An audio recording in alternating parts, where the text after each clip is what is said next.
It's a great pleasure, as it always is, to talk to the Trollope Society. These lights on that are behind me, are they irritating? Oh, they're all right. Okay. Okay. So I'm just going to take 20 minutes to introduce this wonderful novel, really by dwelling on 4 pieces of context. This is partly because I think the context of the novel is it's really significant for reading it, and also it's it makes my life slightly easier because it means I don't really have to give away any of the plot details. I'll just start by saying for a moment that I've been lucky enough to edit a number of Trollope novels for Oxford World's Classics. This is in fact the only novel that I proposed to them rather than the other way round. I was delighted that Luciana Flaherty, the new, or now newish general editor, accepted my proposal to do this. It does strike me as one of the really substantial and important novels from Trollope, particularly in the 1860s. And it was a real privilege to be able to edit it. So I want just to outline 4 pieces of context. They're slightly overlapping, but not all overlapping.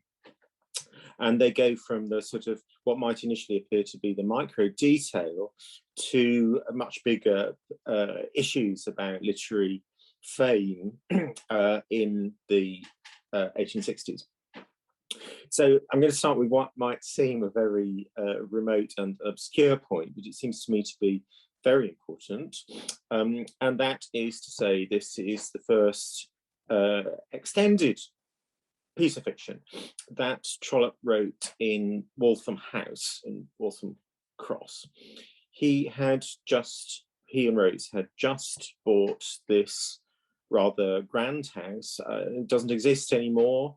I believe, certainly pre-COVID, there was a Wetherspoons pub on the site. I don't know what Trollope would have thought about that, really. It was a big house. It had a carriage sweep at the beginning, at the front, and it had orchards and fields. The Christmas games that Trollope played there were very much the same as they are in the novel, and it's possible that Millet actually is illustrating in the Christmas games picture Waltham House games with a Trollopian-like figure in those games. Importantly, it seems to me that Waltham House marks something which was extremely important to Trollope, and it's important in rather complicated ways, but broadly speaking, it signified that he was making a success of his life. And you'll remember from those rather harrowing accounts in an autobiography that success did not look what Trollope would make of his life early on. The possession of this house, like the possession even more so of 39 Montague Square, from 1873 onwards, was a very substantial and real piece of evidence that Trollope's activities, both as a civil servant and as a writer, were paying handsomely. Now, this, of course, matters in all kinds of ways, and I'll come on to the second part of this, the second context in a moment, but it does partly matter, of course, because of his sadly disappointing and disappointed father, whose success in holding property was minimal. Don't forget that Trollope had been also elected in 1861 to the Garrick Club, of which he said in an autobiography, this was the first assemblage, interesting word, of men at which I felt myself to be popular. Now, and this whole notion, it seems to me, of popularity and status is something that is deeply part of what Orley Farm represents. Now, the second piece of context which overlaps with that is that I think that Orley Farm dramatizes a version of what Trollope's own, sorry, I'm just being joined by Kate. It represents a version of Trollope's own family story in relation to property. And I think that one way of reading Orley Farm is to think of it as a remarkable kind of refraction, not reflection, but refraction of what had actually been a family trauma, in a way which reimagines that trauma, turns it into fiction, fiction which in one sense makes peculiarly complicated what had been in the family narrative a much more straightforward moral problem. Now, you'll know that part of the significance of Trollope acquiring Waltham House was that it, as I've mentioned, it signified that he was doing better than his father, but it did so in quite an exact way. Thomas Anthony Trollope, you'll remember, had grown up expecting to inherit a house called Julian's, a country house and reasonably large estate near Royston in Hertfordshire, actually not too far away from where I'm talking from now in Cambridge, that belonged to his uncle Adolphus Meatkerker. Now, Adolphus, the uncle, didn't have any children, and it was expected that Julian's would be inherited by Anthony Trollope's father, and this was it was an earnest of, despite Thomas Anthony's fecklessness, it was an earnest of prosperity to come. But Tom Trollope records in his autobiography, What I Remember, the unexpected death of Meatkerker's wife and his surprising second marriage to, oh no, a much younger woman. And this marriage produced a number of children, 6 in fact. And Thomas Anthony's expected inheritance of Julian's was lost with these new, perfectly legitimate, of course, claimants. Now, I think the narrative of that narrative, that piece of family history, which provided, Anthony said of his father, a final crushing blow, I think that's reimagined in this novel about inheritance and about the moral issues involved in getting what might be seen as one's just deserts. I think Trollope is musing on those, transforming that family narrative into imaginative fiction. And one of the really interesting things that he does with that, of course, is to make subject, and I'm not giving away anything in the plot because it's, this is in the blurb. It turns what was a rightful matter of correct legatees from Adolphus Meatkerker into, in Orley Farm, what appears to be a crime. And the crime, what is unquestionably, if proved, an act of criminal injustice, is set aside in this novel with a bigger question about whether moral rightfulness aligns with what is criminal. It's a great Trollope theme, isn't it? How do you really do the right thing? Does, in this case, and does what a law court might think is the right thing stack up to what is the morally appropriate thing to do. So this isn't a rerun of the Julian story, but it's a fascinating, it seems to me, rescattering of the family pieces, as well, pieces of the family narrative, to produce a different but related one.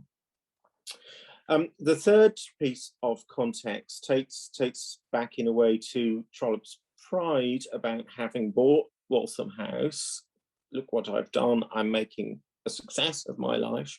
And it can be summed up in 2 words: Charles Dickens. Now, I can't say too much about this because I'd like to return to it when everybody's read the novel, because there are some quite detailed points where I think this is a novel that is engaging with whatever exactly that might mean, but very much has Dickens on Trollope's mind. So I just want to run through very quickly a few ways in which we might think about Dickens while reading this, and why it might be productive to keep Dickens somewhere in the back of one's head. And there are all kinds of different ways, and these aren't in any particular order. I mean, no, for instance, obviously enough, this is a very successful serial novel. Dickens had pioneered that mode and done very well with it, as Trollope in his own way would too. It's also actually from Dickens's own publishers, Chapman and Hall. They were Dickens publishers from 1840 till 1844, and then there was a bit of a falling out, and then they had returned in 1858 until 1870. So this is coming out in serial form from Dickens's own publisher, and Trollope is trying very much to make Chapman and Hall be thought of as Trollope's own publisher. There are some stylistic closenesses which are, I think, distinctive in Orley Farm, as it's a novel that can't quite let Dickens go. It doesn't parody Dickens so much as does a Trollope version of Dickens in periodic times. I mean, it's got a Christmas story. This is very much Dickens's own territory, and it has a kind of version of Bob Crackit and the fowl that family eats. Here, there's a companionable Christmas dinner narrated too. In the scenes in the commercial room at the Bull Inn in Leeds, which Trollope invented. I don't think there was ever such a pub called the Bull Inn. Again, we see Trollope, it seems to me, entering into the kind of comic, slightly satirical, amused, kind of non-realistic, almost two-dimensional character style that one would closely associate with Dickens. Again, it seems to me to be Dickens. So it seems to me to be Trollope thinking, you know, like, I'm just making sure you, reader, just keep Dickens on your mind during this novel. Much helped incidentally by Millet's illustrations for the commercial room. And there's the hilariously awful meal served by Mrs. Mason in chapter 8, where Trollope again seems to me as if he just wants the reader to think of Dickens. Now, I think myself that there are two principal issues at stake here in this novel's consciousness of the most successful novelist of the age. One is a complicated matter, which I'll say more about, I hope, in March. It's a complicated matter about a rather unusual Trollope topic, not unique, but unusual, which is sex and sexual infidelity. A topic that had become the talk of the literary world at the beginning of the 1860s, directly in connection with Charles and Catherine Dickens and Nellie Turnham. The other more obvious context is, of course, going back to Waltham House, is to Trollope's sense that he was making his way, that he was becoming a literary writer who mattered so much, in fact, that he was wanting his readers to think of himself in relation to Charles Dickens. I mean, don't forget that just at one level that those illustrations, or even the illustrations, are something that Dickens uses to, to push Dickens into the reader's mind. He says in an autobiography, "I'm fond of Orley Farm, and I'm especially fond of its illustrations by Millais, which are the best I have seen in any novel, in any language." Okay, so Mr. Dickens, I've done better than you in the illustrated novels. It's a big, big claim. This is also a novel of reforming zeal, slightly less successful in my view, because the target isn't clear enough, and Trollope doesn't know his law well enough, or doesn't know the practice of barristers well enough. But it's taking on Dickens's mantle as a, as we might say, almost kind of social problem novel. And just one other point of rather obvious comparison, George Orwell is extremely pleased with this novel as one of the greatest of English writing, fictional writing about court scenes. But I think when we're reading, when you get to the magnificent court scenes, you might think of Dickens again. Here he is taking Dickens in A Tale of Two Cities, for instance, taking him on too.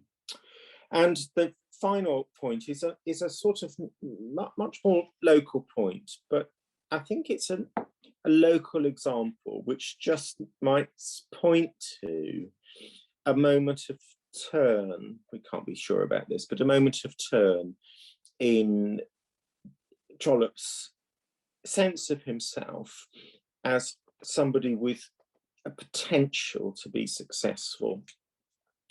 And that takes us back to July 1849, long time before Orley Farm, and to the place of all things, the Kerry Summer Assizes. And I think we have a transcript of Trollope's appearance in a court case as a witness. And it's fascinating because it's just it's one of the earliest, most legible pieces about Trollope becoming Trollope, Trollope becoming somebody who has confidence in public. It's a slightly complicated story, but Trollope is aware that money is being stolen from envelopes that are being posted in what's now County Offaly.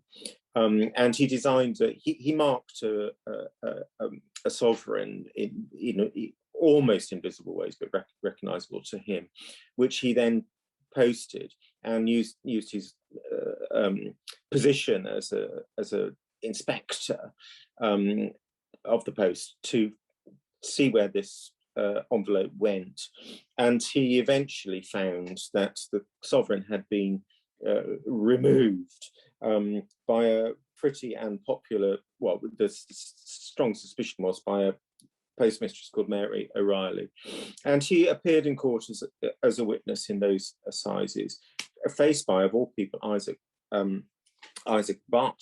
And the court transcript, which I reproduce at the end of my edition, shows Trollope as a very confident man. It's much too long for me to read out to you, but he's facing somebody who would become one of the greatest advocates in the Irish legal system, not a stranger, unfortunately, to financial trouble himself, and in effect getting the better of him. And this won't make too much sense, so I'll just read you the last exchange. It was that the coin was marked on the neck of the sovereign, and at the end, Isaac Butt said, "Had you the mark of the money under the neck of the head when you dreamed of me?" Trollope says he's dreamed of a court like this. And Trollope says, "Not that mark exactly," meaning I might have put, if it was you, Mr. Butt, I might have put the mark somewhere else, like maybe in your heart. And Mr. Butt says, "Fine imagination." And Mr. Trollope says, "Admirable cross-examiner." It's a really interesting moment where Trollope starts to perform Trollope himself. And I think it's a nice little reminder of where this whole novel is coming from in Trollope's overall career. This is Trollope proud of being Trollope now, proud of not being as feckless as his father, proud of his literary success, proud of his new house. And I think, and I'll say more about this at the end, just a little bit worried about sex.